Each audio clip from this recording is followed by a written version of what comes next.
The first thing we discussed in our session was what are the areas of unmet need we have in lymphoma already. In contrast to many other cancers, lymphoma, certainly high-grade lymphomas and Hodgkin lymphomas are potentially curable, and the indolent non-Hodgkin lymphomas such as follicular lymphoma, actually life expectancy is improving really quite dramatically. So on the whole, it's very good news when we look back over the last 5 to 10 years. But there are certain areas of lymphoma where significant unmet need remains, and actually progress perhaps has been a little bit slower. So perhaps if we think of peripheral T-cell lymphoma, which is an unusual subtype of lymphoma, but it's very aggressive, and our cure rates with frontline treatments are maybe in the order of 30 to possibly 50% in younger, fitter patients. And people with relapsed peripheral T-cell lymphoma sadly have a very short progression-free and overall survival of really just a few months. That's what most historical data seems to suggest. So we thought about how immuno-oncology drugs may play a role there. As single agents, there's a relatively modest single-agent activity of these drugs, but possibly in combination with other agents. So there's a trial at the moment of brentuximab combined with nivolumab in CD30 positive relapsed high-grade lymphomas such as peripheral T-cell lymphoma. And the idea there is that brentuximab may cause immunogenic cell death, where the cells die by apoptosis in a way that stimulates the immune system. And then if you combine that with a checkpoint inhibitor to take the brakes off the immune system, you would hope that there may be synergy. That's the hypothesis that's currently being tested.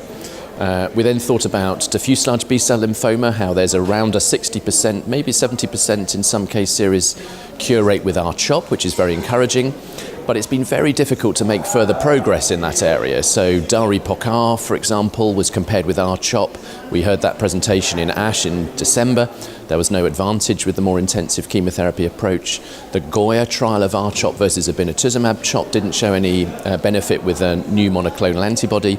And the relevant study presented by the French group of lenalidomide maintenance following R-CHOP in older patients with diffuse large B-cell lymphoma showed a progression-free survival advantage, but no overall survival advantage. So, and again, similar to peripheral T-cell lymphoma, if patients relapse, the outcome is really very poor indeed, possibly a 20 to 30% cure rate even for younger, fitter patients.